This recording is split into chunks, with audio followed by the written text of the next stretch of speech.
সকাল 7টা থেকে দুপুর 12টা পর্যন্ত মাই মর্নিং রুটিন স্মার্টলি যেভাবে সংসারে সমস্ত কাজ গুছিয়ে করি কোনো রকম হেল্পিং হ্যান্ড ছাড়া। তো চলো বন্ধুরা, আজকে ভিডিওটা দেখতে থাকো। আশা করছি তোমাদের আজকের ভিডিওটা দেখতে খুবই ভালো লাগবে। আর ভিডিওটি দেখার পরে আমাকে প্লিজ একটা কমেন্ট করে জানিও তোমাদের কেমন লাগলো। তোমরা কিছু বন্ধুরা আছো এত মিষ্টি মিষ্টি করে কমেন্টগুলো করো না, তোমাদের কমেন্টগুলো পড়তে সত্যিই বলছি মন ছুঁয়ে যায় আর ভীষণ ভালো লাগে তোমাদের নামগুলো পরের ভিডিওর মধ্যে নিতে পারলে।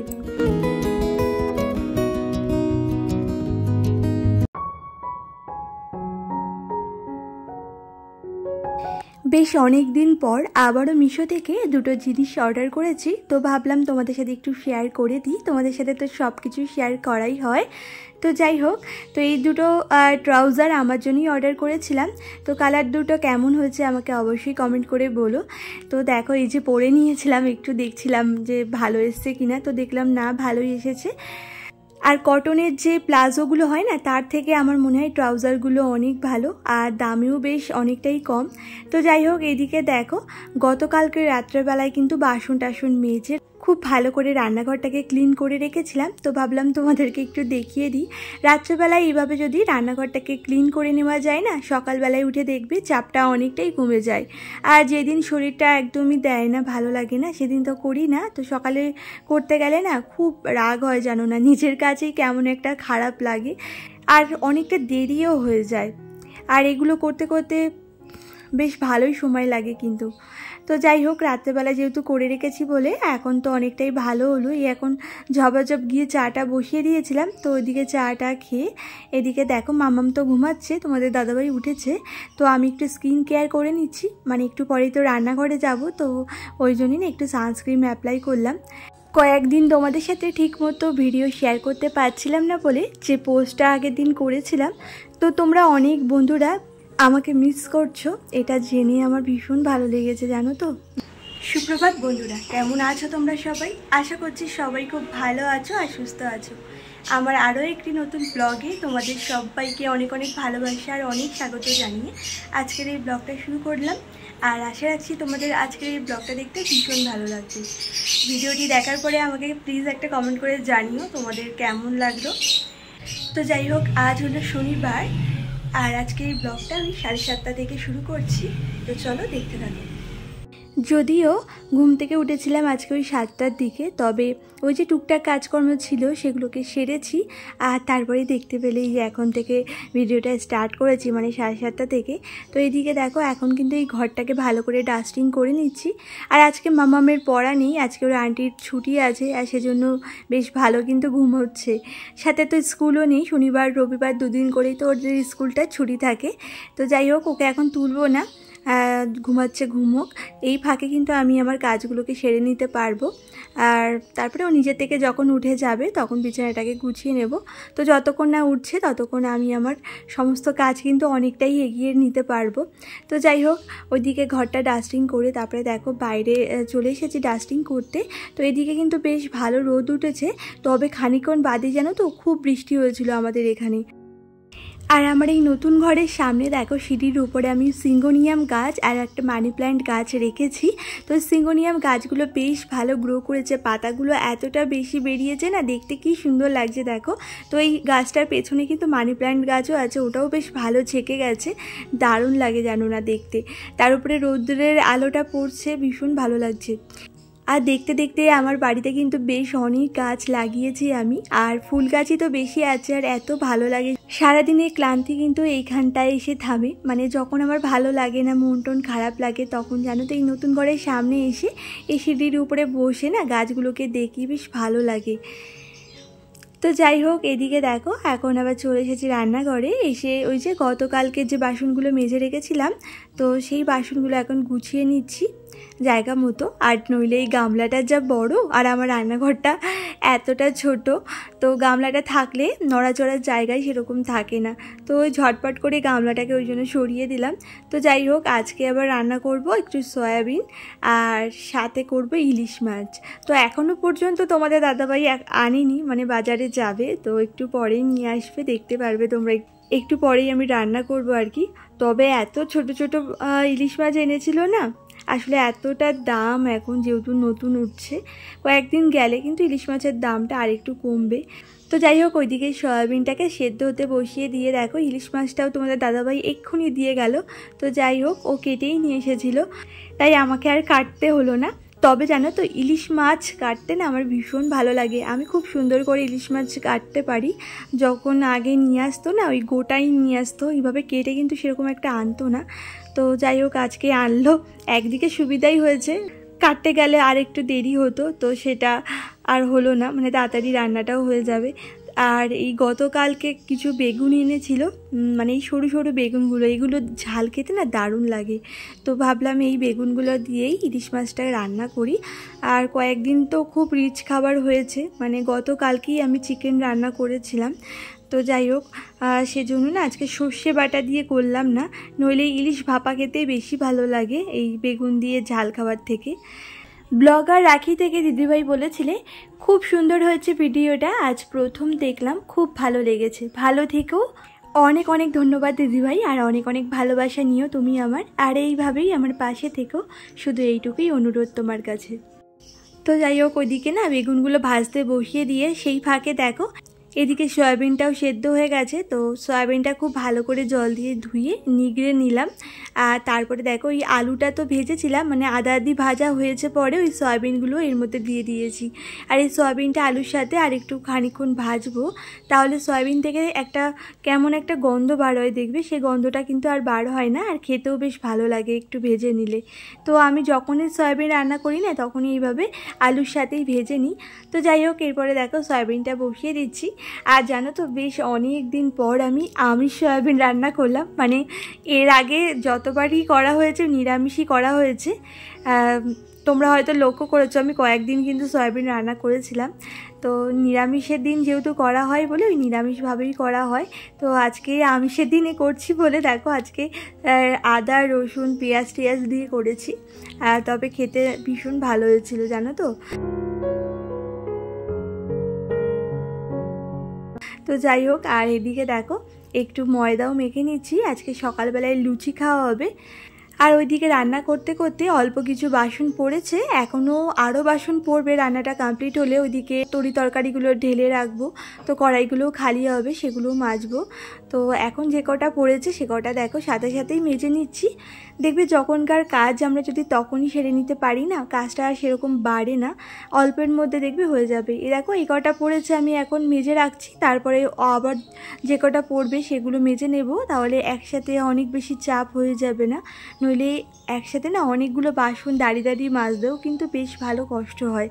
আর তার উপরে আমার তো দুবার সিজার হয়েছে, আর সেজন্য তো আরও বেশি কষ্ট হয়, মানে মাজার মধ্যে জানোই তো ওই যে সিদ্ধারা যে ইঞ্জেকশনটা দেয় সেটা কতটা ক্ষতি করে। তো যাই হোক, কি করা যাবে। তো এইদিকে দেখো বাসন টাসন মেজে এই যে সিনটাকেও বেশ ভালো করে কিন্তু মেজে পরিষ্কার করে নিলাম। আর সিনটাকে সবসময় পরিষ্কার করে রাখতে হয়, শুধু সিনটাকে বলে কথা না, রান্নাঘরে প্রত্যেকটা জিনিস না মুছে বেশ পরিষ্কার পরিচ্ছন্ন করে রাখলে এতে কিন্তু লক্ষ্মীশ্রী বজায়ও থাকে। তো যাই হোক, ওইদিকে দেখো টুকটাক বাসনগুলো মেজে নিয়ে এদিকে আবার এখন লুচি করে নিচ্ছি। এদিকে মাম্মামও ঘুম থেকে উঠে গেছে। আর আজকে জানো তো মাম্মাম বিছানাটাকে গুছিয়েছে। আমি একটু আগেই ঘরে গেছিলাম, ঘরে গিয়ে দেখি কি ও মশারি খুলে বালিশ টালিশ কোনো রকমভাবে রেখেছে, মানে যেমন করে পারে, বাচ্চা মানুষ তো সেরকম একটা ভালো পারে না, তো রেখেছে। তো যাই হোক, আমি কিন্তু আর কিছু বললাম না যে এমন করে কেন রেখেছিস বা কিছু, যা পেরেছে তাই করেছে। আমি কিন্তু ওর সামনে খুশিই হয়েছি। জানো তো, বাচ্চারা যখন নিজের ইচ্ছে কোনো একটা কাজ করতে চায় না, তাদেরকে সেই কাজটার প্রতি আরও উৎসাহ দেওয়া উচিত, এটা আমার মনে হয়। তাতে কিন্তু সবসময় ওদের মনের মধ্যে একটা কাজ করার ইচ্ছে জাগবে, মানে আস্তে আস্তে তো বড় হচ্ছে। আর এই সংসারের কাজকর্ম কিন্তু শিখে রাখা ভালো, মেয়ে সন্তান তো। আর শুধু মেয়ে সন্তান বলে কথা না, ছেলে মেয়ে উভয়েরই কিন্তু সংসারের টুকটাক কাজকর্ম শিখে রাখা দরকার, এটা আমার মনে হয়। তবে বাচ্চারা ধরো কোনো একটা কাজ ভালো করুক বা খারাপ করুক, কখনোই কিন্তু তাদের সামনে খারাপ হয়েছে এরকম বলতে নেই, বরং তাদেরকে এমনভাবে উৎসাহ দিতে হয় যাতে তাদের মনের মধ্যে অনেক বেশি উৎসাহ জাগে কাজ করার জন্য। তো যাই হোক, এদিকে দেখো এখন ঘরে এসেছি। তো ঘরে এসে যে দেখতেই পেলে বিছানাটা খুব একটা সুন্দর করে গোছায়নি, তো যেমন পেরেছিল করেছে। আর আমি তারপরে বালিশ টালিশগুলো নামিয়ে চাদরটাকে পুরো তুলে একদম ঝেড়ে নিয়েছি। আজকে আর ওই ছোটো যে ঝাঁটাটা বানিয়েছে সেটা দিয়ে আর ঝাড়লাম না, একেবারে তুলে পরিষ্কার করে নিলাম। তারপরে তো দেখতেই পেলে খাটটাকেও না খুব ভালো করে মুছে নিয়েছিলাম। তো দু একদিন ছাড়া ছাড়াই কিন্তু আমি ঘরে যা যা জিনিস আছে সবই প্রায় পরিষ্কার করে পরিচ্ছন্ন করে গুছিয়ে নিই, তাতে ধুলোবালিটাও কম হয় আর সংসারে লক্ষ্মীশ্রীও বজায় থাকে। ফিউশন অফ টুম্পা থেকে দিদিভাই বলেছিলে, কেমন আছো তুমি? ভিডিওটা খুব ভালো লাগলো। সবার প্রথমে তোমাকে বলি দিদিভাই অনেক অনেক ধন্যবাদ আর অনেক অনেক ভালোবাসা। আমি এখন ভালোই আছি, তবে কয়েকটা দিন শরীরটা খুব একটা ভালো ছিল না। আর তুমি কেমন আছো অবশ্যই কমেন্ট করে জানিও।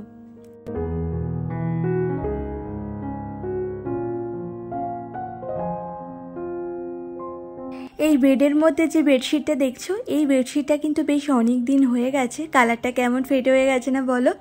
সেরকম একটা ওই জন্য দেখতে ভালো লাগে না। তবে হোয়াইট কালারের না একটা বেডশিট কেনার ইচ্ছে আছে, তো দেখা যাক কবে কেনা হয় আর কি। তো যাই হোক, এদিকে দেখো এখন লেগে পড়েছি ঘরের কাজে, মানে ঘরের যত ফার্নিচারগুলো আছে আর টুকটাক সব জিনিসপত্রগুলো একটু ভালো করে না ক্লিন করে নিচ্ছি। প্রতিদিন ঘরবাড়ি গোছাতে গোছাতে এমন একটা অভ্যাস হয়ে গেছে না, একদিন না গোছালে বা একদিন না পরিষ্কার করলে কেমন যেন একটা লাগে। বলতে পারো এক প্রকার ঘরবাড়ি গোছানো, ঘরবাড়ি পরিষ্কার পরিচ্ছন্ন রাখা আমার একটা নেশার মতো হয়ে গেছে। মিষ্টি ব্লগ থেকে কমেন্ট করেছিলে, খুব ভালো হয়েছে ভিডিও। থ্যাংক ইউ গো, এত সুন্দর করে আমাকে কমেন্ট করার জন্য। আমার পাশে থাকার জন্য তোমাকে জানাই অনেক অনেক ভালোবাসা। এইভাবেই আমার পাশে থেকো দিদিভাই। তো যাই হোক, এদিকে দেখো ফ্রিজটাকে খুব ভালো করে কিন্তু মুছে নিলাম। আজকে আর কোনো রকম কলিন ইউজ করলাম না, ওই দু একদিন ছাড়া ছাড়াই আমি কলিনটা ইউজ করি। মানে ধরো আজকে আমি এই যে সমস্ত কিছু মুছছি এমনিই মুছছি এই শুকনো টাওয়েলটা দিয়ে, তবে এরপরে আবার যেদিন মুছবো সেদিন আবার কলিন ব্যবহার করব। তারপরে আবারও কয়েকদিন পরে এরকম ছাড়া ছাড়াভাবেই করি, ডেলি ডেলি কিন্তু কলিনটা ইউজ করি না। আর মধ্যবিত্ত সংসারে দেখবে আমাদের কিন্তু একটু বুদ্ধি করে চলতে হয় সংসারে খরচ বাঁচানোর জন্য, এই আর কি। তো যাই হোক, এদিকে দরজাটার মধ্যেও বেশ ভালো কিন্তু ধুলো জমেছে। জানি না কোথা থেকে এত ধুলো আসে, রোজই প্রায় কিন্তু মোছা হয় সমস্ত কিছুই, তাও জানো তো খুব ধুলো হয়। আর এইদিকে দেখো আমি যে বাইরের গেটটা ঝাড়ছি না, এতটা পরিমাণে ধুলো উঠছিল পুরো আমার নাকের মধ্যে ঢুকে যাচ্ছিল। মনে হচ্ছিল কি একটা মাস্ক পরে নিলে বোধহয় ভালো হতো। আর আমার তো কোনো রকম অ্যালার্জি ছিল না এত বছরেও, তবে এই 1-2 বছর ধরে আমার কিন্তু বেশ ভালো অ্যালার্জি হচ্ছে। আর 2 বছর ঠিক না, ওই 1 বছরই হবে, মানে যবে থেকে আমার শরীরে রক্তটা বদলানো হয়েছে। তোমরা তো অনেকেই জানো আমার ওই 8 বোতল মতো রক্ত দিতে হয়েছিল। আমার অবস্থা খুবই খারাপ ছিল, একদম মরে যাবার মতো অবস্থা হয়েছিল আমার। তো ওই যেহেতু এখন আমার শরীরে আমার রক্ত একদমই নেই, যা আছে সবই অন্য কারোর রক্ত।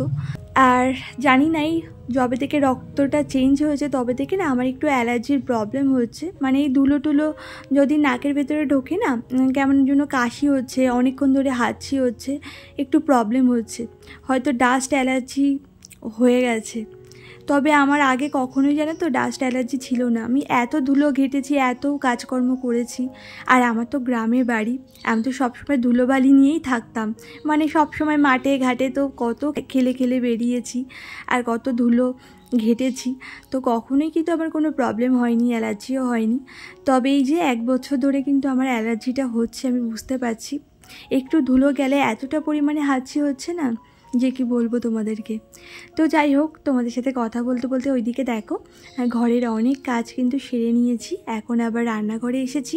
তো রান্নাবান্না তো আগেই আমার কমপ্লিট হয়ে গেছিলো, আর যে কটা বাদবাকি বাসন ছিল সে কটাও মেজে নিয়েছি। আর তারপরেই এখন দেখো গ্যাস ওভেনটা খুব ভালো করে না মুছে নিচ্ছি। আর রোজই আমি জানো তো রান্নাবান্না করার পরে রান্নাঘরটাকে খুব ভালো করে ক্লিন করি। তবে ইচ্ছে আছে রান্নাঘরে যত জিনিস আছে সমস্ত কিছু একদিন বার করে পুরো রান্নাঘরটাকে খালি করে খুব ভালো করে ক্লিন করার। কারণ আমার রান্নাঘরে কোনো রকম চিমনি লাগানো নেই, আর সেজন্য না খুব তেল ছিটে ভাব হয় জানো না সমস্ত কিছুতেই।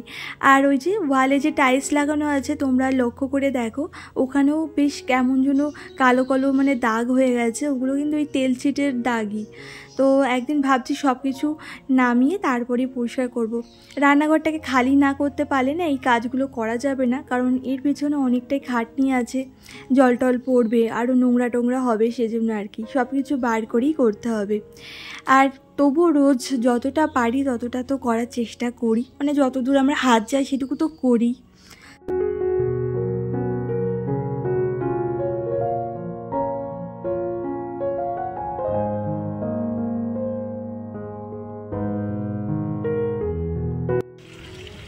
এখন চলে এসেছি ছাদে। তো অন্যদিন তো তাড়াতাড়ি জামা কাপড় কাচি, আজকে তো সব থেকে বেশি লেট হলো, মানে সমস্ত কাজ বাজ সেরেছি নিচে, তারপরে এলাম জামা কাপড় কাচতে। তো যাই হোক, এতক্ষণ তো বৃষ্টি হচ্ছিলো, এখন বৃষ্টি বন্ধ আছে, এখন আর হচ্ছে না, রোদ্দুর ওঠেনি, তাও মনে হচ্ছে বৃষ্টি আর হবে না। তো দেখা যাক, হতেও পারে, ওদিকটা তো মেঘ আছে। কিছুটা দিই জলটা ঝরলে তাও তো ঘরে গিয়ে মিলতে পারবো, তাই না বলো? তো যাই হোক, তো এখানে এসে দেখো ছাদে আমাদের নতুন ঘরের ছাদটার কি অবস্থা তোমাদেরকে দেখাচ্ছি। দেখো এই দেখো নতুন ঘরের ছাদের কি অবস্থা, দেখেছো? ওই যে ওই কোণে জল জমে গেছে, এই দেখো ভালো করে লক্ষ্য কর, ওই পাইপটা বন্ধ হয়ে গেছে, ওখান থেকে জল যাচ্ছে না, পাতা পড়ে পড়ে না ওই পাইপটা আটকে গেছে, কিন্তু জল জমে রয়েছে। ছাদটা দেখেছো কি অবস্থা, সেদিন ছাদটা করা হলো, সিঁড়ি নেই যে উঠে পরিষ্কার করব, তাও তো আমি তো উঠতেই পারছি না। তোমাদের দাদাভাই একটা মইও জোগাড় করতে পারছে না, মই জোগাড় করলে তাও উঠলে ছাদটা তাও একদিন ঝাড় দিয়ে দিতে পারতো। অনেকটা টাকা পয়সার ব্যাপার তো, আর সেজন্য সিঁড়িটা করা হয়নি, তবে ইচ্ছে আছে 2-3 বছর পরে সিঁড়িটাকে করার। আর সিঁড়িটা না করলে তো হবেও না, কি করে উঠবো বলো তো ওই ছাদের মধ্যে। আর এরপর থেকে তো ওই ছাদেই আমি জামা কাপড় মেলবো, তবে সেটা ওই সিঁড়ি করার পরেই, যতদিন না সিঁড়ি হচ্ছে ততদিন এইখানেই জামা কাপড়গুলো মেলবো। আর আমি এই ছাদে কিন্তু সেরকম একটা বেশি আসিও না, শুধুমাত্র এই জামা কাপড় কাচতে আর মেলতেই আসি, তাছাড়া কিন্তু এখানে আসাই হয় না আমার। তবে আমাদের নতুন ঘরের সিঁড়িটা যবে হয়ে যাবে তবে থেকে তোমরা কিন্তু রোজ রোজ আমাকে ওই ছাদেই দেখতে পারবে। আর ওই ছাদে তো একটা ছোট্ট ছাদ বাগান করারও ইচ্ছে আছে, মানে অনেক অনেক গাছ লাগানোর ইচ্ছে আছে, খুব সুন্দর সুন্দর ফুল গাছ। আর তোমাদের দাদাভাইয়ের তো সবজি চাষ করার ভীষণ ইচ্ছে জানো না, তো দেখা যাক কবে ইচ্ছেগুলো পূরণ হয়। তো যাই হোক, এদিকে দেখো জামা কাপড়গুলো কেচে নেওয়া হয়ে গেছে, এখন এই এক এক করে মেলে দিচ্ছি। তো চলো বন্ধুরা, আজকের ভিডিওটা এই পর্যন্তই শেষ করছি। সবাই ভালো থেকো, আর আমাকে অবশ্যই একটা কমেন্ট করে জানিও, আমি পরের ভিডিওতে অবশ্যই তোমাদের নাম নিয়ে নেব। আর সবাই খুব খুব ভালো থেকো, আবারও দেখা হবে নতুন কোনো ব্লগে। টাটা।